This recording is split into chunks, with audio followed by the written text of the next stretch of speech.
সকল এপ্রক্সিমেটলি ৭,০০০ বছর হৈছে ইয়াত বসবাস কৰা। ৭,০০০ বছৰৰ পাছত আজি আমি মাটিৰ অধিকাৰটো পাইছো, नङा होमबा? 7,000 बोसोर 2023 दिनैसो जोङो हानि मोन्थाइखौ मोनदों। खुसि जानांगौ। एखेयावनो जायाखै। दिनैनि बे हाबाफारियाव नुजाथिफैनो हानाय हाबाफारिखौ मेहेरगोनां खालामनाय जोंनि बिटिसिनिनो बिटिआरनिनो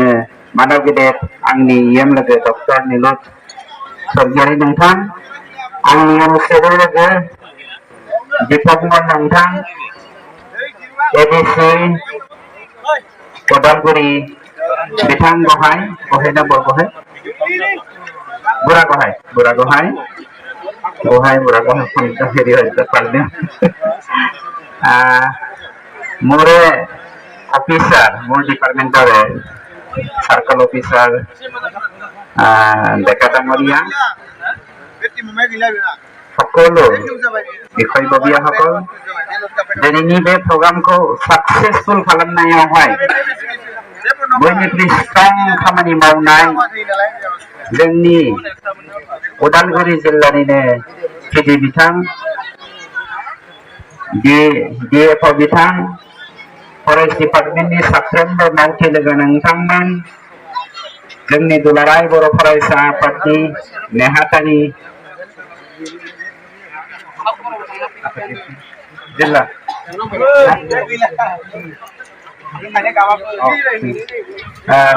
नेहाथारि बिथां दैमारि,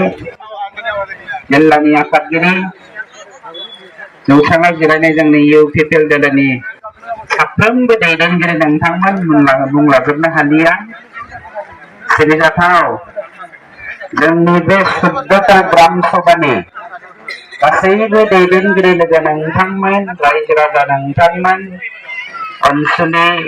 माइनाव बिमा नोंथांमोन आरो फरायसा लोगो नोंथांमोन। थांनाय एमएलए इलेक्शনৰ সময়ত আমি এটা কথা প্ৰতিশ্ৰুতি দি গৈছিলো আপোনালোকক, না होलांदोंमोन दा? मोनसे सदबांसा होलांदोंमोन जोंनि सरकारा नोंथांमोननि बे हालामनि रायजो राजाफोरनि गुबै जेंना हानि जेंनाखौ गोख्रैनो फोजोबना होगोन होननानै। बोसोरसे एमएलए इलेक्शना बोसोरसे बारलांबाय। बारलांनायनि उनाव जोङो गोबां नाजाथाबनायनि गेजेरजों गुबुन गुबुन जायगायाव जोङो फरेस्ट डिपार्टमेन्टनि लेन्ड टाइटेल सार्टिफिकेट होनायजों लोगोसे नोंथांमोननि बे 14टा फरेस्ट भिलेजावबो जोङो होनो हाबाय। जलपाइगुरिनिफ्राय लानानै रायदावलां फरेस्ट भिलेजसिम गासै 723टा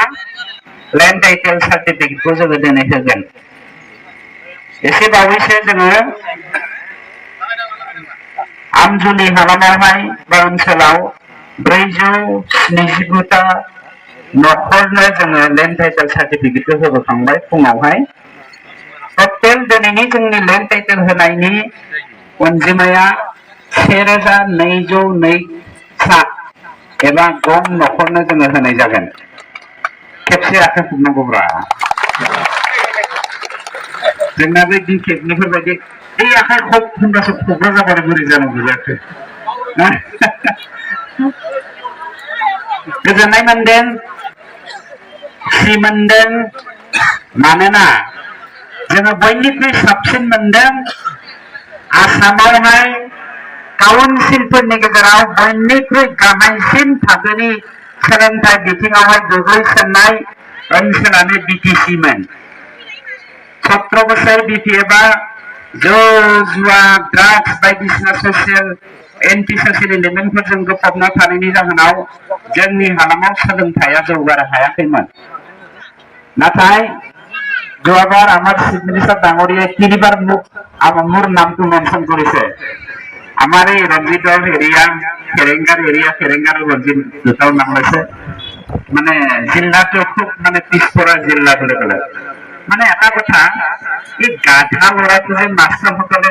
তুমি গাধা দেই অলপ বেছিকে পঢ়া কয় নহয়, তেনেকে ইনকারেজ দি মানে গাধা লৰা উঠাই তেনেকে দিয়ে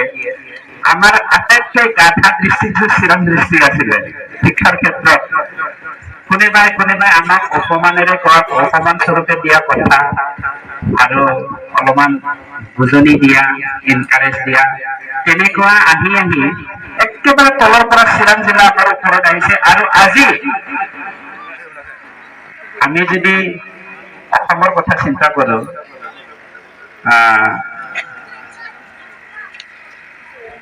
এইফালে আছে আপোনাৰ কি আছিলে মামনা জানা মিনিষ্টাৰ নিজাগে নলবাৰী জিলা আৰু আপাৰ আসামৰ কি জিলা আছিলে শিৱসাগৰ নলবাৰী জিলা আৰু শিৱসাগৰ জিলা কিন্তু আমাৰ চিনামন লগত পৰা নাই এইবাৰ আৰু এটা কথা আজিৰ দিনত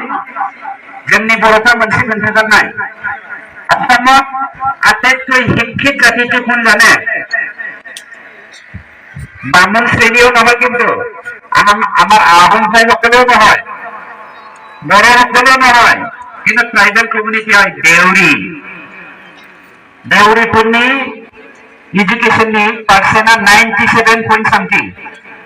অল অভাৰ আসাম তেওঁলোকে আমাৰ নিচিনা গাহৰি মাংস খায় আমাৰ নিচিনাই আকুম খায় মদ খায় কিন্তু তেওঁলোকৰ শিক্ষিত ভাষাটো ইমান উচ্চ মানৰ যদি বড়োটা মানুহ হয় nggak bang? Bagi perhatian aja Depan. Nih, kasih lo beli sebab gimana? Kasih gua hagan ya. Ayo. Hai kalau tuh jadi kaum silata asam itu jauh sin tengah ada dia baru bangsin hagan mana nak cuma minit sudah aku direct mana hasilkan ham mana ini capai. Jika government skim ko cuma mana hasilkan. কিন্তু মাখিন পূজা দেখি দিবে না মনসে warning আপোনালোকৰ ৰাস্তা মই বনাই দি আছো বনাইছে না বনাই নাই যোৱাবাৰ মই 15 দিন আপোনালোকৰ এই সমষ্টিত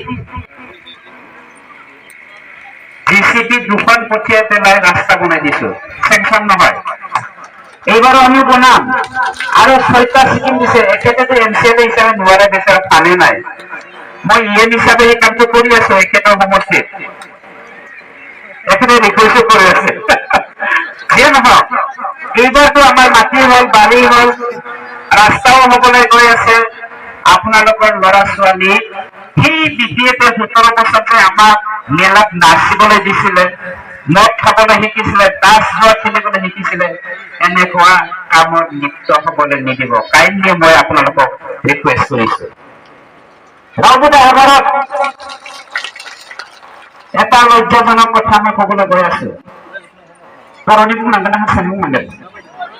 बर'नि অসমীয়াত বুজি নাপাওঁ মানে दाखालि रुनि खाथायाव जों माने मोनथाम बर' नेपाली आदिबासी शुक्ल दल आरो राजबंशी बाङाली 5टा ना 6टा कमिउनिटि আছে बेवहाय संथाल आरो उराव बे मोनथाम गामिया भारतआ स्वाधीन जानाया 75 प्लास जाबाय 75 बोसोरनिफ्राय बारा जाबाय दिनैसिमबो लेन्ड सार्भे होआ নাই जेतु आमार साइंटिफिक लैंग्वेजत सार्कल अफिसारসকলে एनसी বলে नन कैटेगराइज বলে মানে কাহানি জুরিত নকৰা মানবত জুরিত খালামাকৈ बे जायगानिफ्राय खाम्फा बर्ग एरिया 15 बोसोर डिपुटि चिफ जादों बे गामिनिफ्राय खेब बोसोरनि बियो इएम जादों बेनि रायजोफ्रा हानि मोनथाय गैयैनि थाखाय आइवाइन मोननो हायाखै एखे पुराना गामि 80-90 बोसोर जाबाय बेवहाय रायजो जानाया बेनि रायजोफ्रा जेबो सुबिदा मोननो हायाखै हा गैयैनि थाखाय बेखौ जोङो सार्भे खालामनो थांनायाव मा होनबाय खामफ्रामनि मानसिफ्रा जाम्बाफोर बिटिएफनिया दाथां बे फेरेंगानि प्रमद बर'नि आखाइजों हा होनायखौ जों लानाङा जाम्बाफोर जाबाय बेनिफ्राय खाम्फाया बे गामियावथ' 40 बिगा हा दं दाना बै 40 बिगानि हाखौ जोंनि मानसिफ्रा दालाय माबा सान्दा खाङा होनबा रायजो राजाफ्रा अफिसियेल खामानि मावनो थाखाय 40 बिगा हानि सान्दाखौ खाम्फाया स्रोद हरखोमाबाय गावनि हानि खामानिखौ मावनो मोजां मोजांनिफ्राय ओइ नोंसोरो प्रमद बर'नि आखाइजों फेरेंगानि आखाइजों हा होनो नागिरनायखौ दाला होननानै गावसोर सियार बिसोरो सियार गोथां ना सियार गोथां बिसोरो ओरैबायदि सियार गोथां बिसोरो माने गावनि बिमा बिफा जाति बंश फिसा फिसौ मालायनि मालाबाबो मोजांखौ लुबैया बिसोरो जायनि जाहोनाव जिबौनि सालायफोर बायदि थांनाय बाराव আমার কি আসলে এমসিএল কি আসলে নামটা আমার দ্বিতীয় করে এমসিএল প্রেস মশারি কি করে যোৱাবাৰ আমি পিডি সাহেব ইয়াত আমি যোৱাবাৰ মাটি দিছিলো এইটো বোলে ডিপিএতে বনোৱা মাটি ডিপিএতে বনোৱাটোহে ইউপিপিএলে দিছে বুলি এটা কথা ক'লে তেওঁলোকে ষ্টেটমেণ্ট দিলে সেই পৰহি দিনাখন 4-5 দিন আগত কাম্পা বৰগোহাঞিৰ ডিপিএফৰ এজন লিডাৰ ভাইস প্রেসিডেন্ট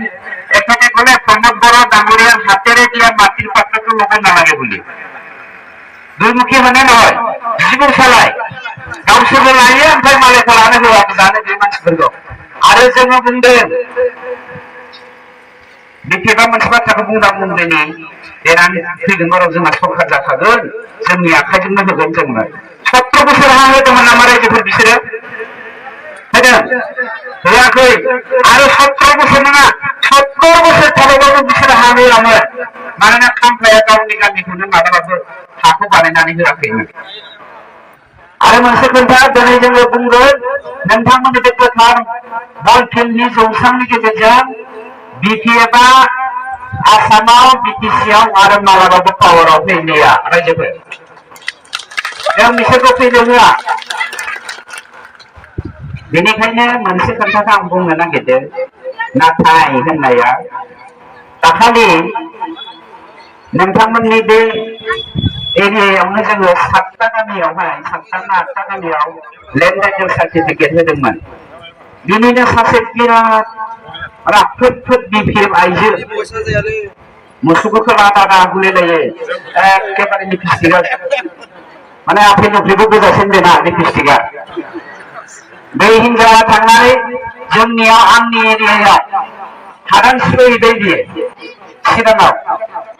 सिफायहैनानै बुंबाय आं बर' बिमा आंनो हागोन नामा नोङो बर' बिमा नोंनोथ' बहनना होदोंमोन माथो हा माथो आंखौ फाननानै थांखो गोथार बिमानि मुंखौ मालाबाबो फाननो नाङा बे अनजलि दैमारिया नोंथांमोननि उदालगुरिनि अनजलि दैमारिया बिथाङा बर' वुमेन जास्टिस फरामनि चिफ एडभाइजार होनो नो she is not chief adviser of Bodo' women justice forum she is the secretary of BPF and advocate of BPF also बे मानसिया जोंनि माबायाबो हजों सानजा दावखोनो लांगासिनो दङ बे दावखोनानै थांनायनि माबाखौ लानानै बै नोंसिनि बे हालामनिफ्राय थांनानै जे चिराङाव हादान सिफायनो सासे बर' बिमाया बिखा सौहैनानै बुंग्रा आं बर' बिमा होननानै गावनि फिसाखौ प्राइमारि स्कुलाव एडमिसन होनो हायाखै दिनै हाग्रा दानै हा सोरथिं बेफोर मानसिया बर' बिमा होननानै बुङो बेफोरबायदि मानसिखौ लाफानानै दावखाला जों दाजाब्ला दानफाजोबसिगोनसो आं माखासे बाथ्राखौ बुंला बेफोरबायदि लेक्सार होगासिनो दङ राव हारि हा बे मोनथामखौ लानानै आरो बिमा बे मोनथामखौ लानानै जों राजखान्थि गेलेया हारिया खैफोदाव गोग्लैनो नागिरदोंब्ला जिखुनु मुहूर्तआवनो जोङो राजखान्थिनिफ्राय ओंखारगोन आरो हारिखौ बासायनो जोङो आवगायबोगोन हारिखौ मालाबाबो जों खैफोदाव खोख्लैया आरो बेनो जोंनि मानगोनां प्रमद बर' बिथांनि दैदेननायाव जोंनि सरकारनि थांखि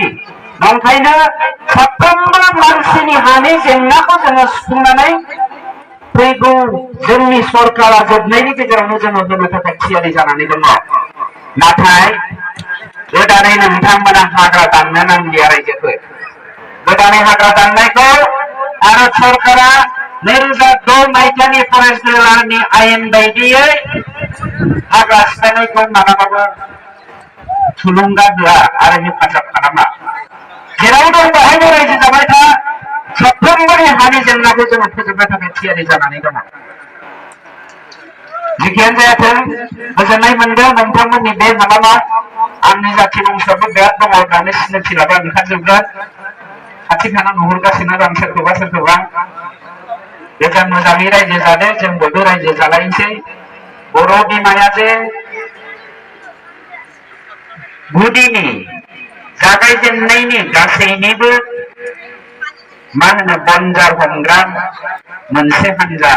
दिनैनि बे जथुमनि गेजेरजोंनो जों फोरमान मोननो हादों। जिखियानो जाथों बाखि खोथाखौ जोंना EM बिथाङाबो बुंगोन, MCL बिथांबो दङ गुसुं बुंगोन।